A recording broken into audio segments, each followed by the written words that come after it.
ये रहा क्वेश्चन 4 का थर्ड पार्ट। थर्ड पार्ट की जो दो इक्वेशंस हमको दे रखी है वो क्या है, 2x plus Y minus 6 equal to 0 and 4x minus 2y minus 4 equal to 0। इसमें फिर से हमको चेक करना होगा इनके रेशोज को लेकर कि ये इनकंसिस्टेंट है या कंसिस्टेंट है। ठीक है, तो सबसे पहले देख लेंगे कि a1 अपॉन a2 का रेशियो क्या है। a1 है 2 और a2 है 4, तो ये आ जाएगा 1/2। दूसरा हमने b1 अपॉन b2 का रेशियो देखा, y का कोएफिशिएंट 1 है तो यहाँ लिख दिया 1 और b2 की वैल्यू यहाँ पर क्या है -2।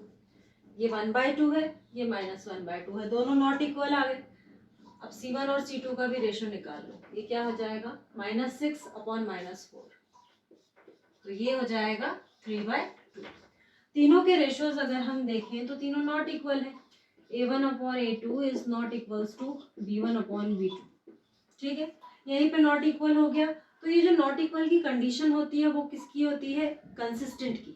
तो the given lines are, the given equations are consistent.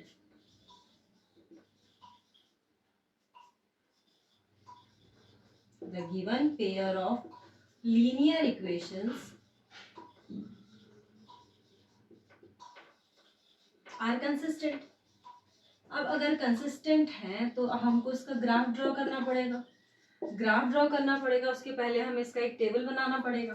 तो फर्स्ट जो इक्वेशन है वो क्या दे रखी है, 2x plus Y minus 6 equal to 0 और दूसरी इक्वेशन दे रखी है 4x minus 2y minus 4 equal to 0। ठीक है, इसकी टेबल देख लो। कुछ रैंडम पॉइंट्स पर हम रख के देखेंगे हमारी वैल्यूज को।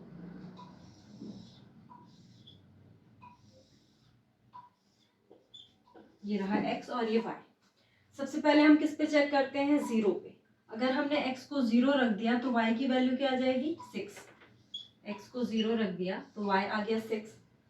अगर x को हमने 1 रखा तो 2 1 जा 2, 2 माइनस 6 माइनस 4, 4 इस साइड आके प्लस हो जाएगा तो क्या आ गया, 1 रखा तो 4 वैल्यू आ गई। 2 रखा तो क्या वैल्यू आएगी, x को अगर 2 रखा तो 2 2 जा 4, 4 माइनस 6 माइनस 2 इधर आ जाएगा तो प्लस 2 हो जाएगा, तो ये हो गया 2। ठीक, अब अगर हमने x को 3 रखा तो 3 2 जा 6, 6 माइनस 6 0, तो y की वैल्यू क्या हो गई 0 अगर हमने 3 रखा तो। ये 4 पॉइंट्स पर हमने हमारी फर्स्ट इक्वेशन की वैल्यूज को निकाल लिया। अब हम क्या करेंगे, सेकेंड इक्वेशन को निकालेंगे। तो सेकेंड में भी देखिए इन्हीं पॉइंट्स पर निकाल लेंगे वैल्यूज हम। अगर x को 0 रखोगे तो y की वैल्यू क्या आएगी, x को अगर 0 रखा तो देखो ये तो कंप्लीट 0 हो गया, 4 इधर जाके पॉजिटिव हो गया, 2 डिवाइड में आ जाएगा तो क्या आ जाएगा -2। ओके, अब हमने जब यहाँ पे x को 1 रखा, 1 रखने पर 4 1 जा 4, 4 माइनस 4 0, तो y की वैल्यू आ गई 0। अगर आपने x को 2 रखा तो 4 2 जा 8, 8 माइनस 4 कितना होगा 4, 4 इस साइड आ जाएगा तो 2। फिर आपने x की वैल्यू रख दी 3, तो 3 4 जा 12, 12 माइनस 4 कितना होता है 8, 8 डिवाइडेड बाय 2, ये हमारी इक्वेशन बन जाएगी। ठीक है, कुछ इक्वेशन में मिस्टेक कर रहे हैं। ठीक है, अब हमको क्या करना है, ग्राफ बनाना है इसका। ये रहा ग्राफ। ठीक है, इसमें हमें ये पॉइंट्स प्लॉट करने हैं। तो सबसे पहले ये देखिए, फर्स्ट जो हमको टेबल दे रखा है वो क्या है, जब x की वैल्यू 0 है तो जब x 0 है तो y की वैल्यू कितनी दे रही 6।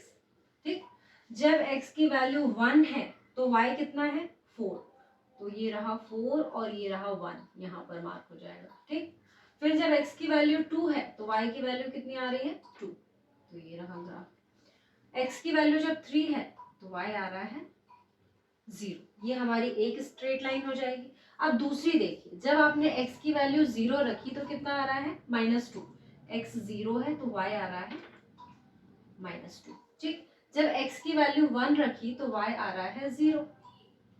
ठीक, जब x की वैल्यू 2 रखी तो y आ रहा है 2, ये रहा। ये जो x की वैल्यू हमने 3 रखी तो मैंने गलती से यहाँ पे लिख दिया -4। अगर आप सॉल्व करेंगे इसको, x की वैल्यू यहाँ पर 3 रखेंगे तो 4 3 जा 12, 12 माइनस 4 8 होगा, 8 इस साइड आ जाएगा तो -8, तो माइनस से माइनस साइन कैंसिल हो जाएगा और यहाँ पर बचेगा 4। ठीक है, तो यहाँ -4 नहीं 4 आएगा। तो अगर हम x की वैल्यू अगर 3 रखते हैं तो y की वैल्यू कितनी आएगी 4। अब इन लाइंस को हम ज्वाइन कर देंगे।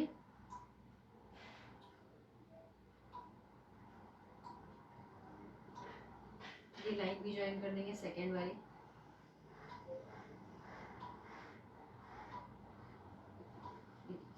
ये जो पॉइंट है 2, 2 पर इंटरसेक्ट हो रही दोनों लाइंस, तो पॉइंट क्या आ रहा है 2, 2, दोनों लाइंस का जो इंटरसेक्टिंग पॉइंट है वो क्या आ जाएगा 2, 2। ठीक है। अब हमको क्या देखना है इस क्वेश्चन नंबर 4 में, नेक्स्ट पार्ट, फोर्थ पार्ट। इस ग्राफ को देख लीजिए आप।